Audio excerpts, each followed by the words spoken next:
What's up, y'all? It's Jaden A here, and welcome back to my channel. So sorry for any noise you may hear because I am sitting in front of my father's house, and next door, they are breaking down and rebuilding a house. So, my apologies in advance. Also, sorry I've been away for so long. I was preparing for my grief and relationships workshop, my very first one, and I must say it went very well. But I'm going to recap that in another video. This one is going to be about something way different. It's not as light as the last one was, but it's okay. We're going to get through it. Before we even jump into it, though, please stop what you're doing. Don't even go past this point of the video. And go and subscribe to this channel. Also, if you haven't watched other videos, if you're new here, go and, browse around. If you see something you like and comment. If you don't like what you see, you can keep scrolling. You don't have to say anything. Isn't that beautiful? Okay. So now that we got that out the way, today's topic is death. Today's topic is death. And I don't mean it in a, well, I can't even say it's not in a physical sense, because when the spirit of death follows somebody, to a certain extent, you can feel the impact of it physically. Like, there have been times where I have experienced the spirit of death and I felt extremely drained, extremely heavy. Everything felt dark and I was just down and out. Definitely felt like I was down and out. And so, even though, I didn't get physically harmed, I could still feel the impact, like the hit of the spirit of death. And so we're going to be talking about that today, different moments where I could discern that the spirit of death was in pursuit of me and, basically wanted me to die prematurely. So let's do it. So I've realized that I've experienced that at very pivotal moments in my life.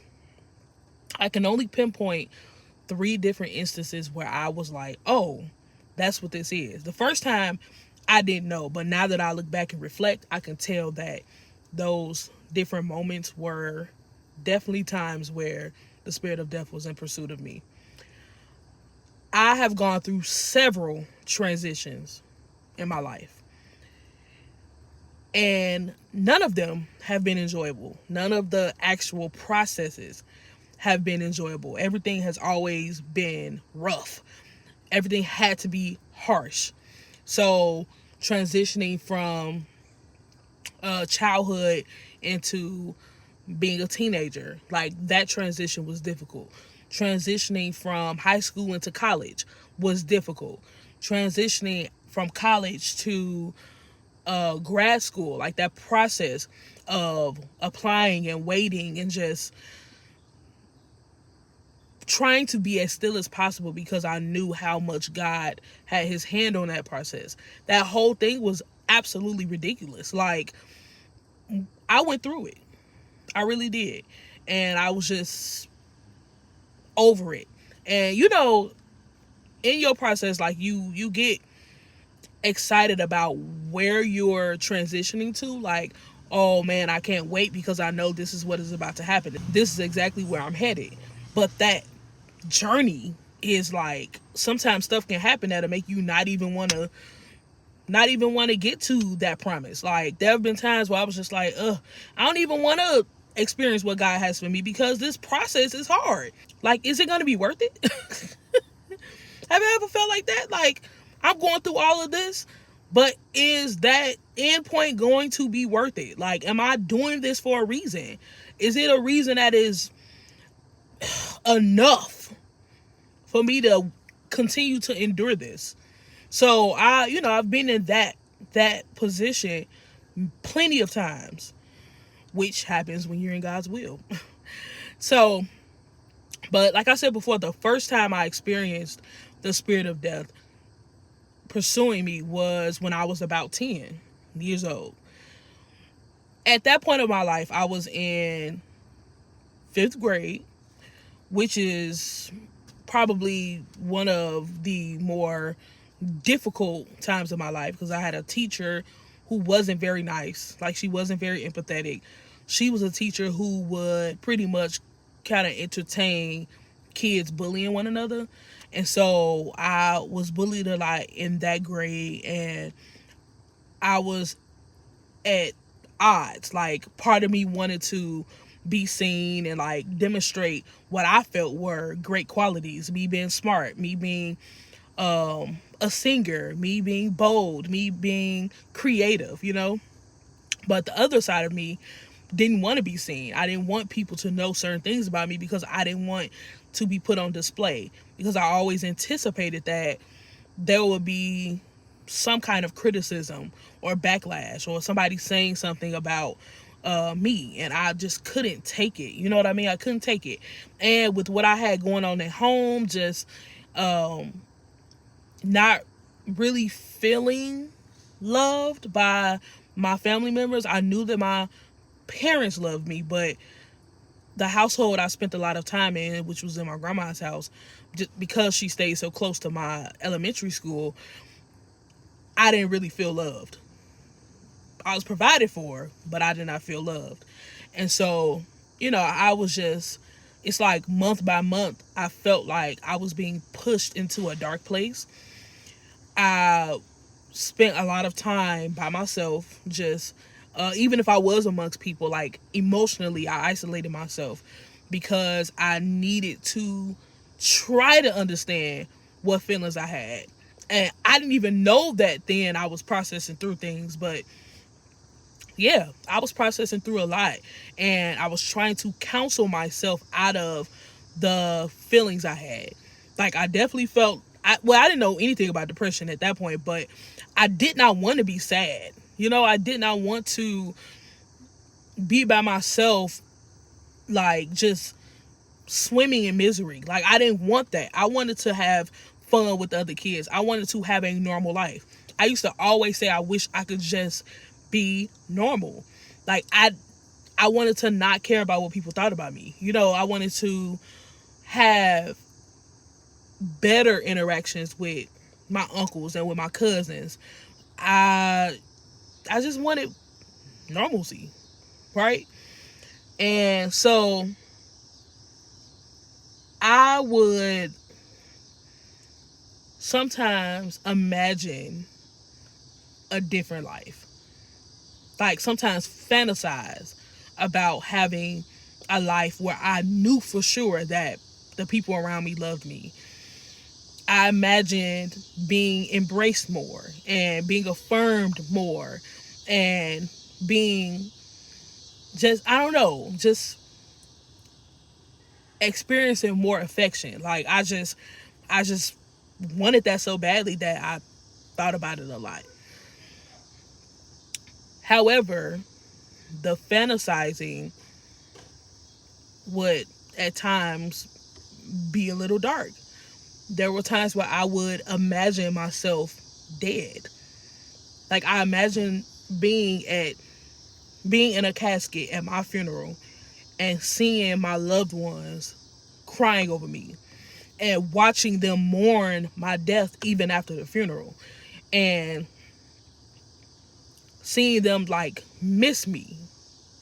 And a part of me felt like maybe I need to die so that I can eventually experience being missed.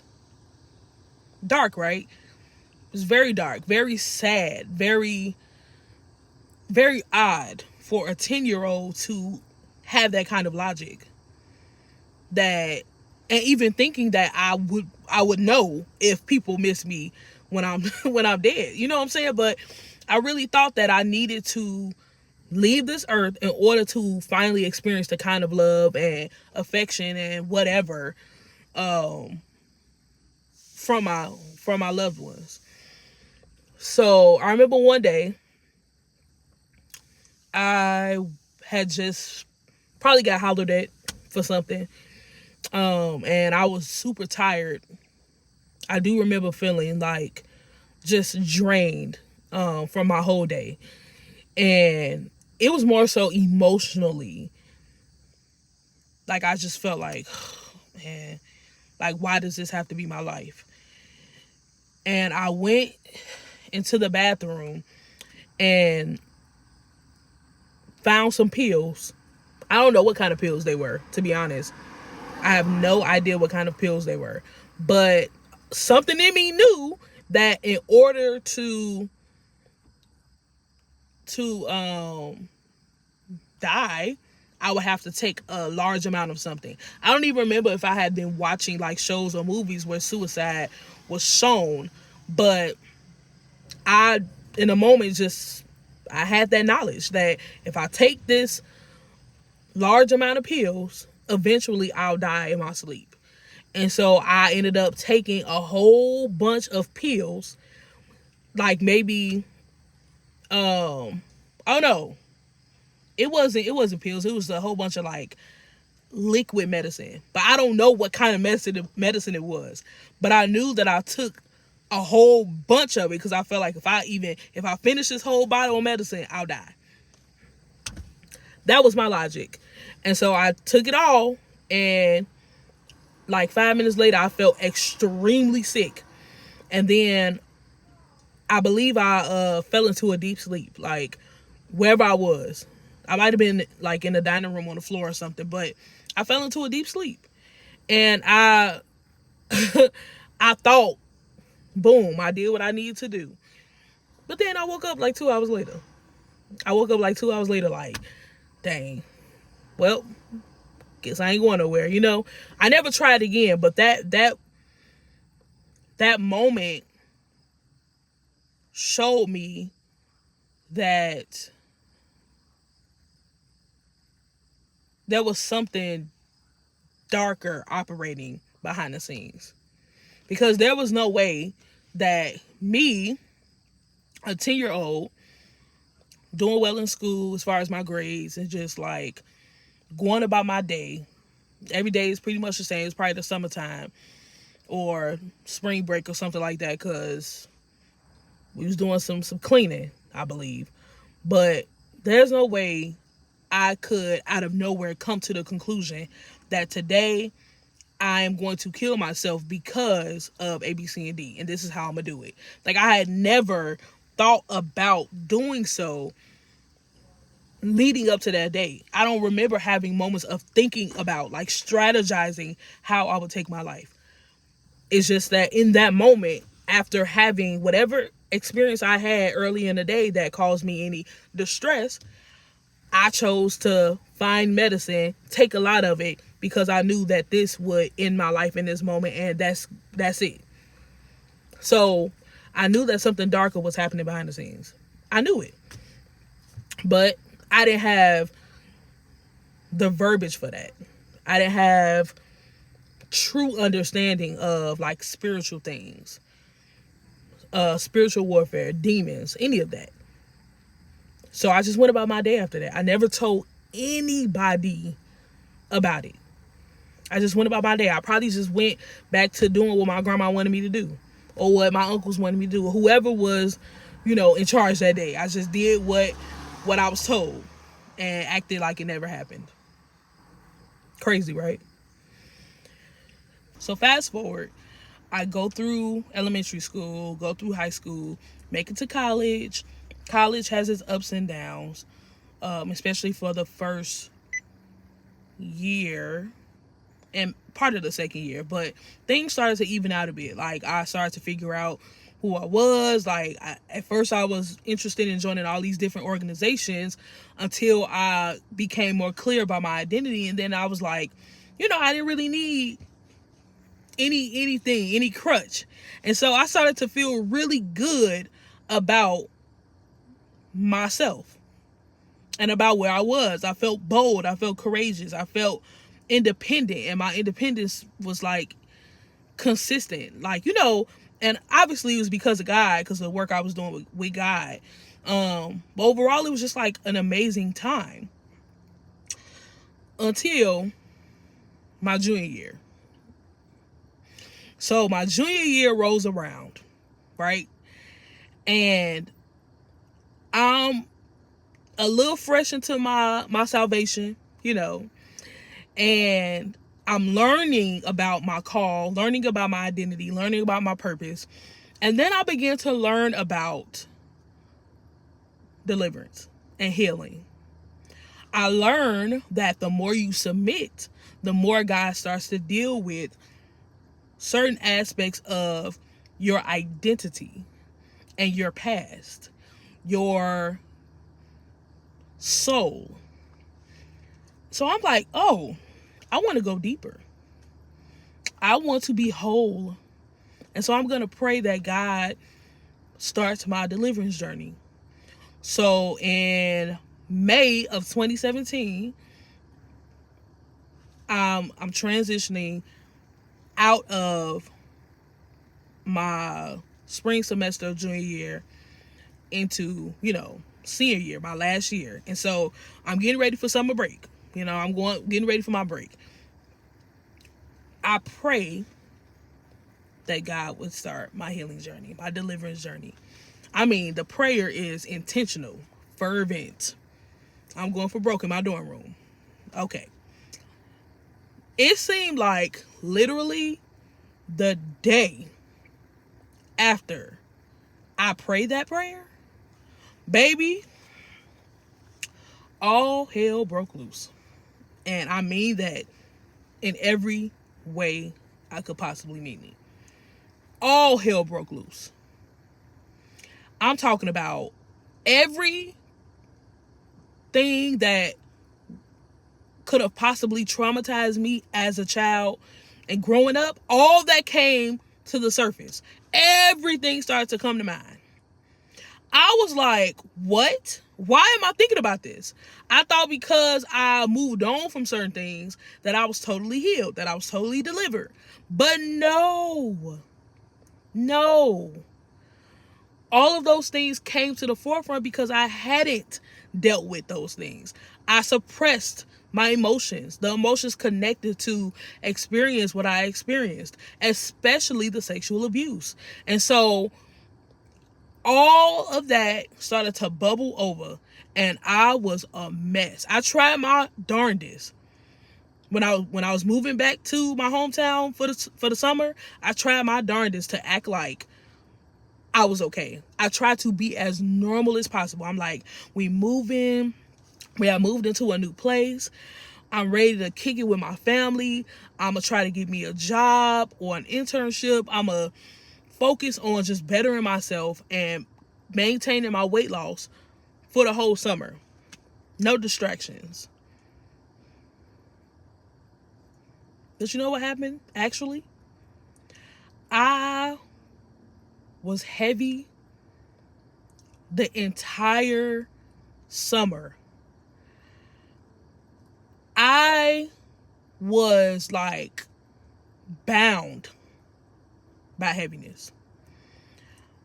Literally, like, it seemed like the moment I started to think about those things, I was pulled back into that time, like that season of my life. I kept picturing certain situations, certain places. I kept experiencing certain emotions, like the sadness, the guilt, the pain, the anger, the worry, the anxiety. Like everything came back and everything felt like magnified. Like everything was times 10, it felt like. Every day I would wake up at 6 a.m. and I would try to remember certain scenario or certain situations. Like I would think about events that happened when I was a child, and I would try to make sense of certain actions, people doing things, me doing things, saying things, and trying to like connect dots. Like, did this cause this? Had I not gone through this, would I have done this? Like, all the what ifs, all the shoulda, coulda, wouldas, like everything. I would think about it all day from 6 a.m. to like I don't even know what time, but it would be all day. And the agony of having to relive my trauma weighed on me, even physically. It felt like tons and tons of bricks were tied to my body, because I would try to walk from downstairs to my room that was upstairs, but every step was like painful. Took the breath out of me. Then I would like stop by the fifth step and cry, like weep. I wept on my way up the stairs, and then laid down and cried some more. And I would just sit there and sit there and sit there. And then next thing I know, I would look up and it'll be 9 o'clock p.m., 10 o'clock p.m., 11, 12, 1, 2. I would sleep for about 3 to 4 hours, then wake up again at 6 a.m. Do the same thing every single day. And then my mama would call me all day and I would not answer. Then she would come home and try to talk to me. I would not be responsive. She would try to get me out the house. I would sit in the passenger seat of the car and like let the seat back and just like, I would shut down. I would be gone. Like I was not me for the entire summer. Like I spent the whole summer just like zoned out. I was gone. And my mama, she said while she was at work, the enemy would try to taunt her with images of me killing myself. And he would try to tell her like she just killed herself, or she's about to kill herself, which is why she would call me so much and be so frantic. And the crazy thing is, I had the thoughts of dying. It's not that I wanted to kill myself. It's that I wanted to die. Like I wanted everything to stop. And it felt like the only way things could stop was if I would no longer be on this earth. That was the only way. I could not imagine no other way. No other way for me to come out of that. Then I started to consider, well, maybe I'm crazy. Maybe I'm insane. Maybe I'm having a mental breakdown and I need to be put into a mental health hospital. So I asked, like, can I be placed in a hospital?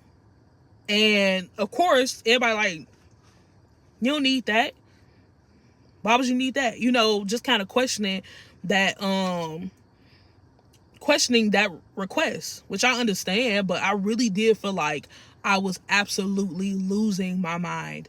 And the only way to end it all was to legit end it all. And I imagine myself just like waking up in peace simply because I was no longer on this earth.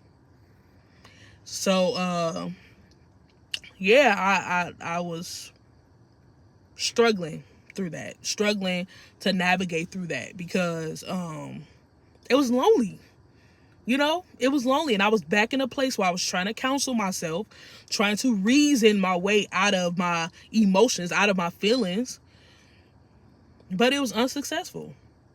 And so I don't feel like I actually began to see a change or improvement until maybe late July. I know the summer was almost over, and I ended up going to pastoral counseling and talking it out with my counselor. Then being transparent with my loved ones about what I had experienced. I had to be honest about dark parts of my childhood that I tried to bury. I told my mother, I told my father, I told the uncle I'm closest to, and the two cousins that I'm closest to. And my family, those family members received my they received my trauma well. Like they received my transparency well. But they were angry too, because you know, all these years had gone by and I never said anything. So yes, that was a rough time. That was a rough time. Thankfully, you know, out of all of that, like I reached a new level of healing. Like I really did start to experience like the transformative power of God. I felt his love. I was super, that was the first time I was that vulnerable with him. Like, I cried all the time and talked to him all the time.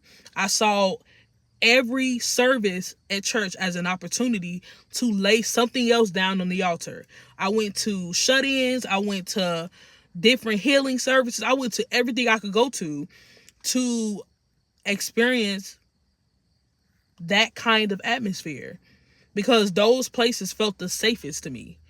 Being at home didn't really feel that safe because I was in my own, I was in misery, and I was like stuck with myself at that time. But church, my pastoral counselor, like, that that saved my life. It saved my life. It did. So, and then this last time, fast forward to this past year, honestly. You know, I've been on a journey of entrepreneurship for a while now. Every time I've become anxious about my journey, I've applied for yet another job, and then it ended up being something that wasn't right for me. So the job I was at this year was just like ridiculous, low paying. I spent too much time with kids, and I'm not the biggest fan of kids. I love one-on-one work with kids, but like being at schools is just not for me. But I spent all this time at schools. I spent all this time with people I just did not work well with. Like, it was just like kind of, it's like I settled, and it was clear as day that I settled. Like, I was just so unhappy. Oh my God. So, in the midst of that, obviously I was in prayer a lot. I wanted to quit my job, but I didn't want to quit without knowing that I would transition into a better job, a better situation for myself. And it seemed like God was not hearing me. Like, I had applied for jobs for months. I can't even count how many jobs I applied for. I used ZipRecruiter, Indeed, LinkedIn, all these different platforms, and I always got rejected. Like, I could not for the life of me win an interview, because I know I interview very well. So if I could just get my foot in the door, I'm going to kill the game. But I could not get an interview. And it just didn't make sense to me with all of my experience and my degrees. Then in the midst of that, I'm arguing with somebody at my job all the time. My car is a mess. And then I get hit while on my way to work. I get sick a lot. Like, I'm just going through it. And so after months of that, I could feel that familiar darkness begin to follow me. And I could say, oh, it's just frustration. It's just disappointment, despair. But I can't say that it was that simple. I started to imagine myself dying yet again. And it felt like the only way to silence the level of suffering I felt I was experiencing was to no longer be on this earth. I think I was experiencing battle fatigue, like constantly fighting and obeying and sacrificing and warring and all of that. It just felt like none of it was working to my advantage. Like, it felt like I was just showing God, I obey you, I'm following you, blah, blah, blah, blah, blah. Just because, and you should just obey God because he's God and he is the head of your life. But when you're fighting for something, when you're fighting for advancement, and you're fighting to see something change in your life, and it seems like you're not making any kind of improvements, any kind of progress, all you're doing is just inviting more warfare and more oppression, that takes a toll on you. And it was taking a toll on me. Like, I saw myself getting hit by a semi-truck. I saw myself driving into a semi-truck. I saw myself driving off of a cliff, getting shot. Like, and instead of the normal response to that, like, you know, anxiety, or man, I'm glad, I'm grateful I'm still here, I'm grateful nothing has happened to me, I'm more so feeling peace about it. Like, man, if I get hit by a truck, or if I end up in a coma, or if I end up shot, man, that'll be a nice break. A nice break from life. That was my logic. At least I'll have rest. At least I won't have to deal with this. That was the kind of thought process I had. And once I began to realize, and that was after a couple of months of dealing with that, actually, after I realized what was happening, I had to cast down the spirit of premature death, cast down the spirit of death in general, because I have a purpose. I have something to do on this planet. Like, God has given me visions of my future. He's shown me what I'm called to do, what he's going to have me do, and how he's going to reward me, you know? And so there's no way he would show me all of that and then allow me to die. Right? Then once I started to war against that, it seemed like God, or maybe it didn't take all of that just for him to send reinforcement, but maybe it took for me to get in alignment for me to see the reinforcement. Because when I went to church, I got all kinds of prayer, deliverance, healing. Like, my pastor called for people to come to the front, people who were dealing with the spirit of rage.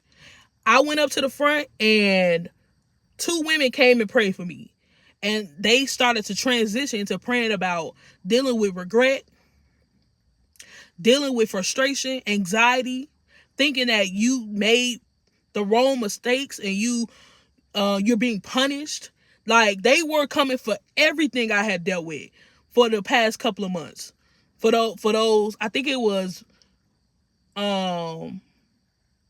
April and May. They dealt with all of that. And I carried that on even when I left church, you know? And so